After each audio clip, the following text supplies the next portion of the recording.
Hello, my name is Heuristic, and today I'm going to talk about product coverage outlines. This video consists of two parts. In the first part, I'm going to explain what product coverage outlines are, and in the second, I'm going to create a product coverage outline of a product called Task Coach.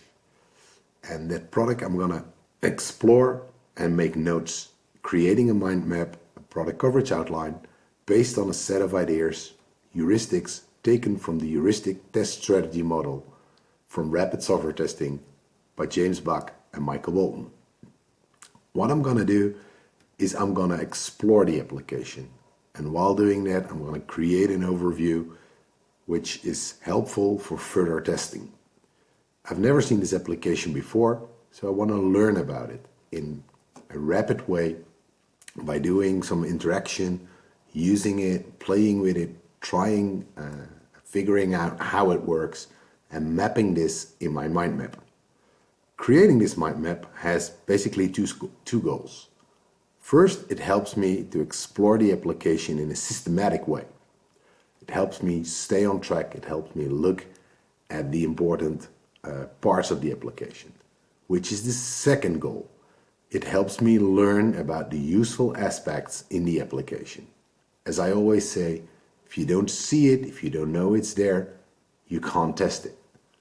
By creating a product coverage outline, I know what's there, and I can talk about it with other people in risk analysis or in determining the next steps of testing, maybe even looking at what's important to go deep and what can be covered lightly. It also gives me a recording of what I did, what I saw, what's there, which also helps me learn about the software. Modeling this application in a mind map aids my learning. It helps me do critical thinking about the software. And the recording and the learning feed into each other. They build on each other. It also helps me see and guide coverage for future sessions of testing. So let me dive into what is product coverage. And first, I want to talk about coverage. In rapid software testing, we define coverage as how much testing we have done to respect to some model of, well, it could be risk, code, functions, specifications, or the product itself. So product coverage is how much testing we've done with respect to some model of the product. It's the extent to which we have traveled over some map of the product. So we want to create a map of a product. If you look at a map of a city, and let's assume you do some exploration in this city and you want to keep track of where you've been and how much of the city you've seen. You could use colors. The green parts, you've been there, but well, you've looked around a bit and maybe taken some basic notes. The yellow parts, you took extended notes and you looked around pretty well, maybe went up and down a couple of times. And the red parts, well, you've thoroughly explored it, taken notes, taken photographs, maybe interviewed people about the highlights or the important things that are there. And if you have a map like this, you can just exactly see where you've been and what the extent is of your exploration in this city. Wouldn't it be awesome to have a map like this while you're testing software? To do this, I learned to use the Heuristic Test Strategy Model made by James Buck. And it consists of a couple of aspects. First of all, it's the context. It's the project environment. The mission of your testing is one aspect. Information you have or need to have. Your developer relations, your own test team, the equipment and tools you have, the schedule, stuff you want to test, the testing scope or test items as we call them, and the deliverables. All are part of the project environment. Then we have quality criteria: capability, reliability, usability, charisma, security, scalability, and so on and so on. A list of important aspects, quality criteria of the product. And we have the product elements. What is the product made of? What does it do? For these product elements, we use San Francisco Depot. Structure, function, data, interfaces, platforms, operation, and time. And if you put that in a mind map, it could look like this. This is a product coverage outline of a product called DisMapper. Here we have the structure, the files the program uses, an executable, a help file, an initiation file, dynamic library, also the functions. What does it do? The data. What data does it use and what's the output? All kinds of interfaces. The GUI. If we open this, there will be an extensive list of stuff that's there in the GUI. Windows, menus, buttons, all kinds of things you can see. Then, how is the product used? So, operation. What does it rely upon? So, operating systems, devices it uses, displays it can use. And the last aspect in San Francisco Depot is time. How does time affect our software? And later on, remember the map of the city I showed you? You can do the same with this mind map. You can show the quality aspects. So green means we haven't found serious issues yet. Orange might mean that, well, there are some issues, but they're not really critical, but still there's something going on there. And red means, well, there are critical issues here. Of course, you do this with your stakeholders or your product owner, and you can add icons like this to show that there are bugs there. And you can show the extent of coverage. The extent of coverage in rapid software testing, we define 3 different levels. Level 1 is smoke and sanity testing, basic testing, shallow testing, testing that, well, does it even work? Can we even test it? The second level is common and critical. Can it work? Does it handle happy path, regular input? So it's the basic normal testing you do of the common and critical items. And third, it's the complex, extreme, and exceptional testing. Investigating, will it work in different circumstances, handling all kinds of complex data flows and so on. So what's a product coverage outline? Well, it's an artifact. I like to use mind maps, but it can be a map, a list, a diagram, anything that helps you identify dimensions or elements of a product that might be relevant to testing. It doesn't mean they are relevant, they might be. Again, if you don't see it, you won't test it. So it's a systematic presentation of test conditions, where test conditions are anything that the product, about the product that you might want to cover that's relevant to testing. And relevant to testing means there's probably some value to a client with respect to some testing mission, or it helps you observe, study, or manipulate the software. Again, a product coverage outline gives you an overview of what's there. The product elements of the Heuristic Test Strategy Model, to me, are a point of departure for creating a coverage outline. It helped me think of important aspects of the software. This is not a checklist, it's a heuristic list. So some aspects are important, others might not be. It depends on the context. Creating a coverage outline requires a couple of skills, but the most important one is factoring, identifying dimensions of interest in the product. Of course, you use critical thinking, visualization, analysis, but one of the most important skills we're going to practice here is factoring. Okay, let's have a look at the product we're going to create a product coverage outline for. I'm going to use Xmind, which is a free tool, and the free version gives you enough functionality to create product coverage outlines. As said, we're going to use the San Francisco Depot heuristics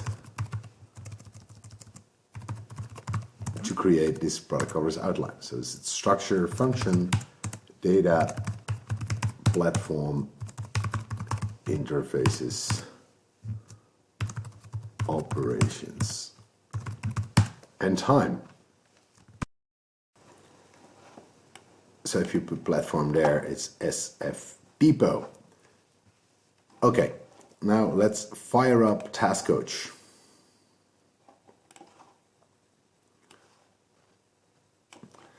As you can see, they have tip of the days, so that's probably a function. So let's add that. Tip of the day might be something you want to test. So what is Task Coach? Well, I normally don't look at manuals or websites or specifications, but for this introduction video, it might be handy to show you the website. And Task Coach is a simple open source to-do manager to keep track of personal tasks and to-do lists. So a to-do manager to keep track of tasks and to-do lists. I might want to add that to my mind map as an operation, something that the product is used for. So let's start with structure. What is the structure of Task Coach? Well, Task Coach is built in Python. That's all I know. And well, basically, since we're gonna do black box testing, it doesn't really matter what the structure of the software is. So for now, I'm gonna leave it with Python. There's probably a database behind it, and there's a front end. And well, let's find out what it does. So what are the functions? Well, what I'm going to do, and what you see me do here, is just go through the menus. And basically what I normally would do is add GUI to the interfaces and then map down all the parts of the GUI that's there. And well, that's gonna take a couple of minutes. So let me show you what I would do. We have file operations. So we have open, merge, close, and save. Open, merge, close, and save. And basically what I'm doing is creating a map of all the menu items and buttons that are there. And since, well, that's not really an interesting thing to do, I'm gonna do that offline. So what I've done here is I mapped the GUI. All the menu items are here, as you can see. And well, that takes a couple of minutes, but it gives me insight in what's there, and it gives me an overview of all the stuff you can do within Task Coach. So let me focus a little bit on Task Coach itself. Basically, Task Coach, well, you can create tasks. So let's create a task. which is a function.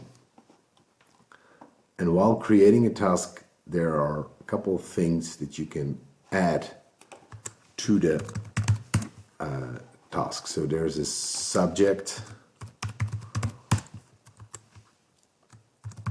there's this description, there's a priority, oops, there are a couple of dates, and if you look at the date, there's a creation date, a modification date, a planned start date, due date,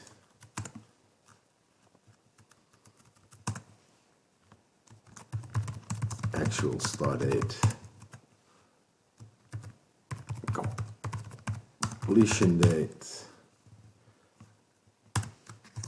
there's a reminder. There's also something with recurrence, which I'm going to investigate later.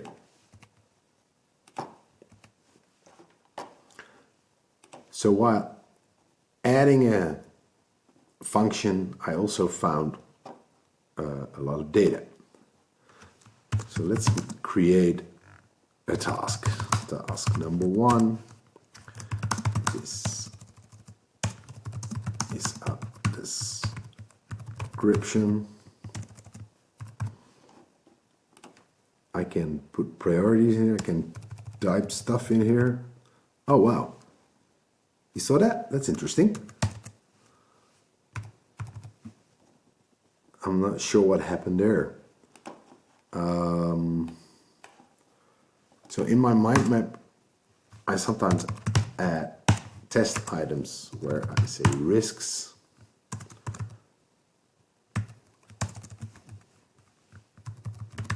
issues,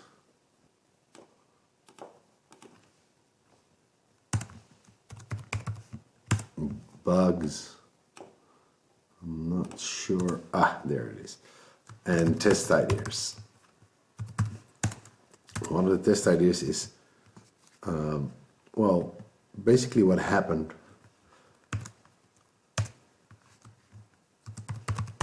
enter extreme values in priority. And I think I found a bug when entering a high value into priority, it jumps to -1. I'm not sure what's happening there, so I want to investigate this this further. So what I'm doing is just making notes of a test idea. I want to investigate this more and a possible bug. So while creating a task, I'm not sure if -1, and I think that's a question. So I'm going to ask questions here as well.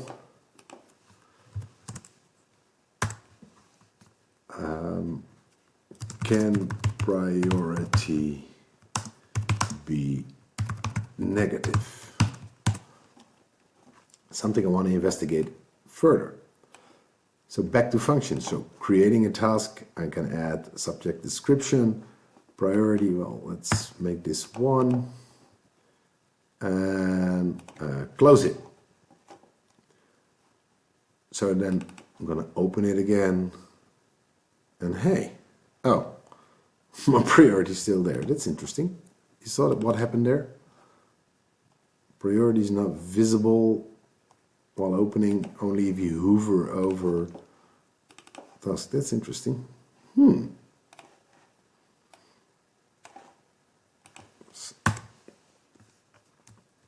Reopening a task hides the priority. Hovering over the field shows the value. Not sure if that it's a bug, but something I might want to investigate. So, what else can I do with a task? Well, I can add dates to it, plan start date, due date, actual start date, that's now. Oh, I can even add a completion date. There's a calendar box here, something I would add to the GUI part. Prerequisites, I think you can add other tasks. Let me create another task here, task 2, and then open this one again. And yeah, you see, you can say, now they're linked to each other, probably. This one was blue, but now is, what does that mean, blue? Means active. Okay.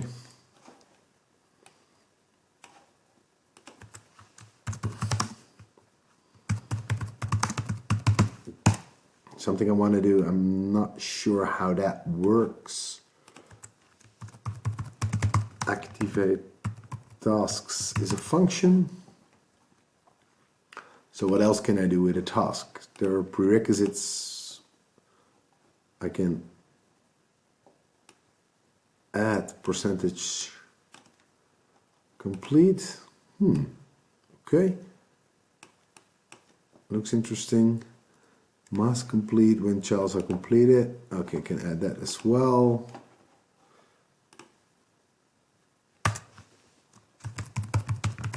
So completion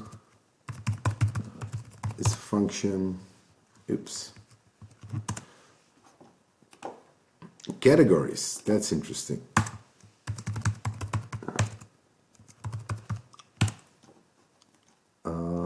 Let's create a new category. Test category. And another category. And maybe even hype as a category.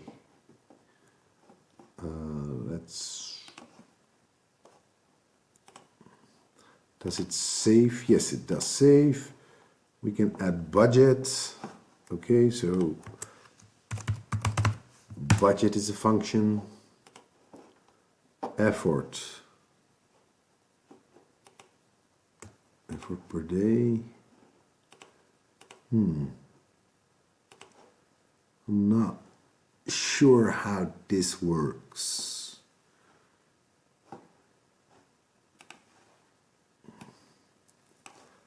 So one of the questions I have is, how does effort work? Normally I would explore this a little bit more, but given the time we have, I'm not going to do that. We're going to add notes to task 1.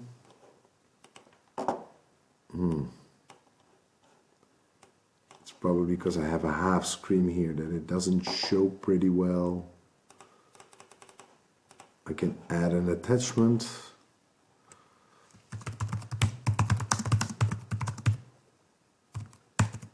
Number 1. Browse, whatever. Documents, test files. How big is this one? 2 megabytes. Test. Okay, let's add this one. This is a test file.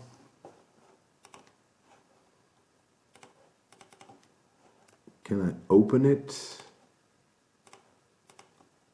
I can even add notes.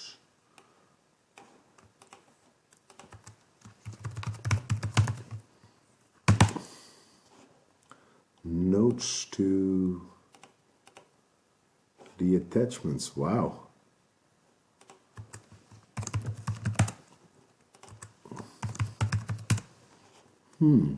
That's interesting.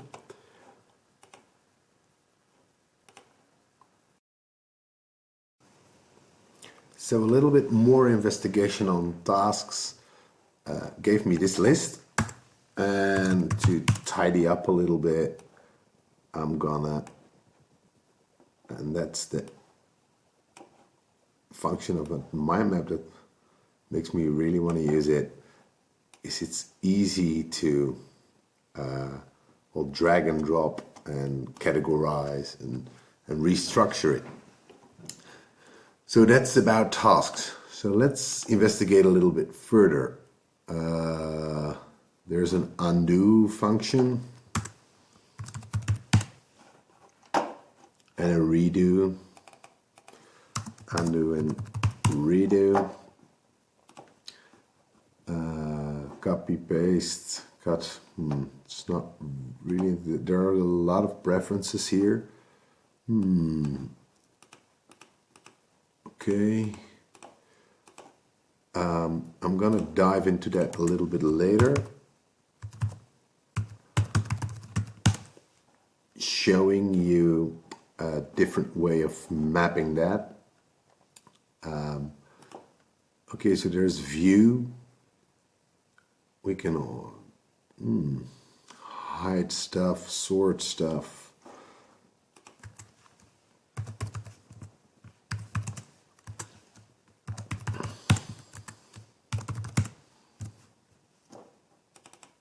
Hide and sort stuff. What else can we do? Tree mode, tree or list. And we also have different options in trees. Okay. We can change the toolbar. There's something we can do with view. Okay.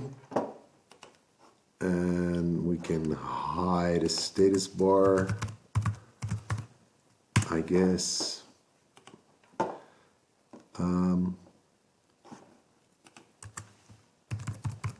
We can show different columns. Oh, wow.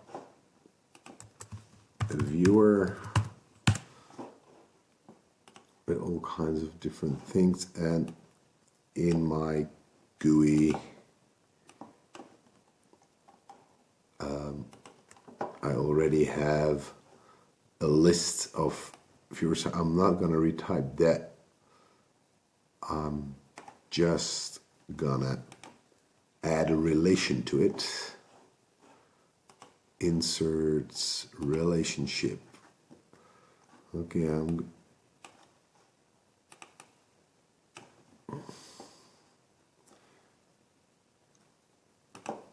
here. So I know if I jump into viewers, I can have a look at that later. So while going through the tasks, I looked at this list and I found templates. That's definitely a function. Okay, interesting. I'm not sure how that works. So I have to investigate that a little bit more later.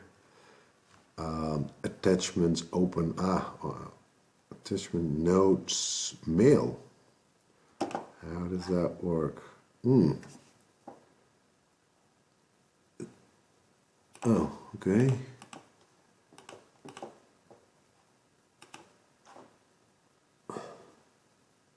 That's interesting.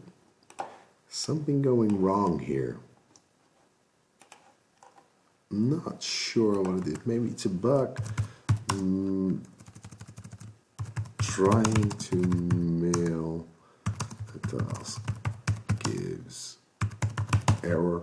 Normally I would create a video or make a more descriptive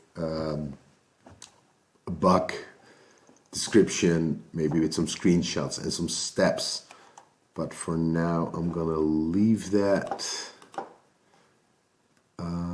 inactive priority. Oh, cool. We can increase and decrease priorities with a button. Multiple tasks and trace, and there's a help function. So basically that's it for the functions, I guess. Think that we must not forget what we can do with files.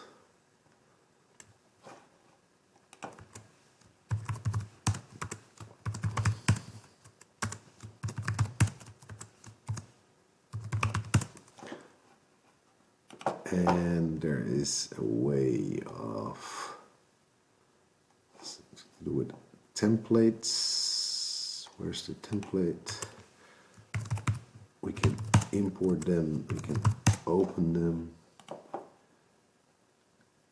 And sorry, save task, yes, template, and we can edit them. And we have printing functionality here. Oh wow, and we have import and export. Import and export functionality. Oh, keep making typing errors. And there's some backup functionality as well. So I think that covers most of the functionality for now. Okay, let's go back to preferences for a while. There are a lot of preferences in this tool, and well, you can map them all. You can all the check boxes and stuff you can do, but I found out that creating an overview. So what I did is I took print screens of all the preferences screens and I just paste them into a A3 Word document, so I can print it, and while testing it later, it gives me a perfect overview of what's there in the preferences windows. And I basically did the same with all the menu items. This is already in my mind map in the GUI part, as I showed you, but this gives me an overview of all the different items that are in the menus, giving me an overview of what functions and what actions we can do within the application. Normally I hang this on the wall so I can have a look at it and just see, okay, maybe I can use it as a checklist and tick off all the items. Did I have a good look at it? Is it important? And the same with the preferences. It gives me a fast overview of what's there and what I can test, and I can discuss with other people. Well, what do you think of this? Is this important? Should I test this? Yes or no? Okay, so now let's zoom in on time, for instance. Well, there's a date finder in there. My experience is there could be some problems in there. There's an effort timer. If you look at this task, you could track the effort, and then it's, well, a clock starts running and you can stop it, and then you can look at how much time you spend on a specific task. There might be performance related problems. I'm interested in memory usage over time, I have seen some strange issues with dates. For instance, before 1900 and after 2050 maybe.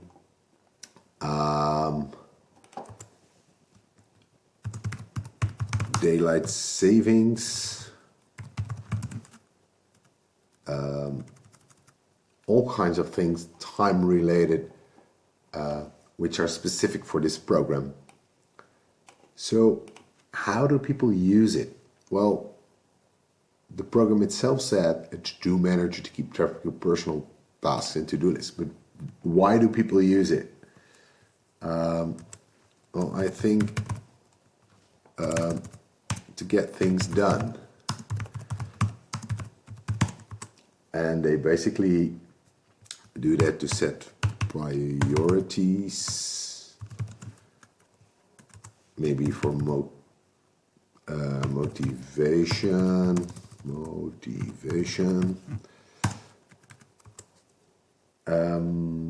maybe team planning,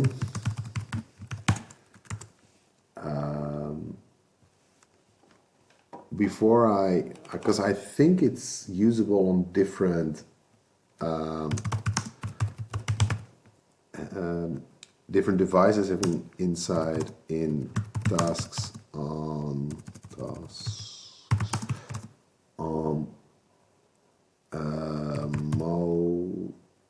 multiple devices.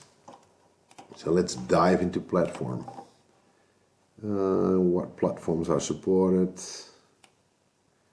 See, that's a handy list. Oh, too bad. Mac OS, Linux, BSD, whatever that may be, iPhone, iPad, and iPod Touch.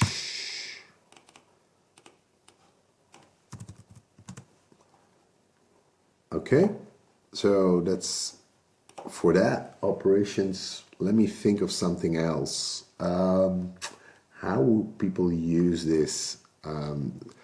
There's a mailing functionality in there, so probably sharing tasks with others. So we have time operations, we have platform interfaces.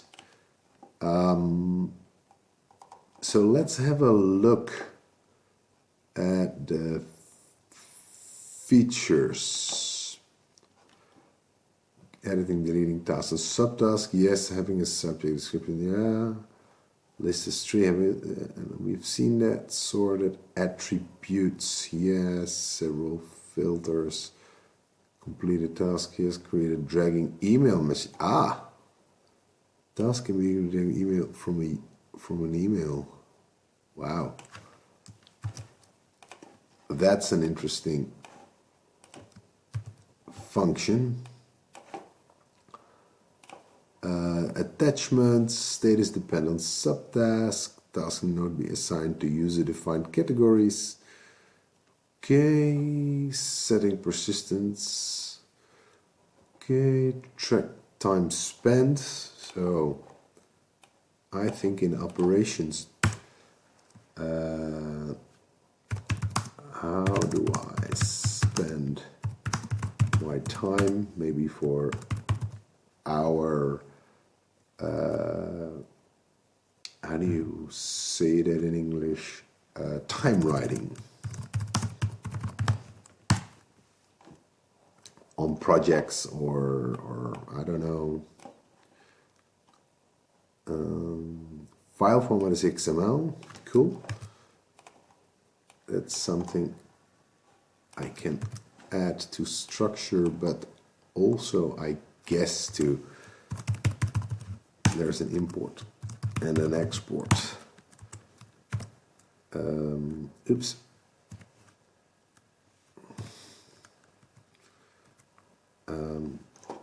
And I am, wrong program. HTML, iCalendar, and X. So those are interfaces. Excellent. So as you can see, I'm building an overview of what the product is built of, what its functions are, what data it uses, which interfaces there are, platforms it runs on, operations, so how do people use it, and how does time affect. And looking at these, I also mentioned a couple of bugs, have some questions, and again, since we're speeding this up, I have many more questions that I didn't note, unfortunately, risks and test ideas. And while looking at these test ideas,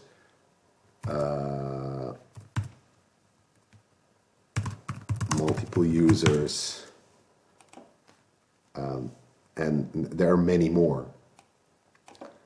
So I think it's a pretty good overview. Don't overdo it. Don't try to create every single detail in your mind map, because it will build.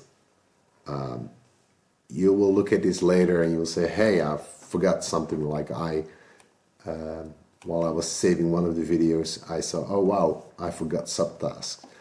It's not really important that you capture everything in one go.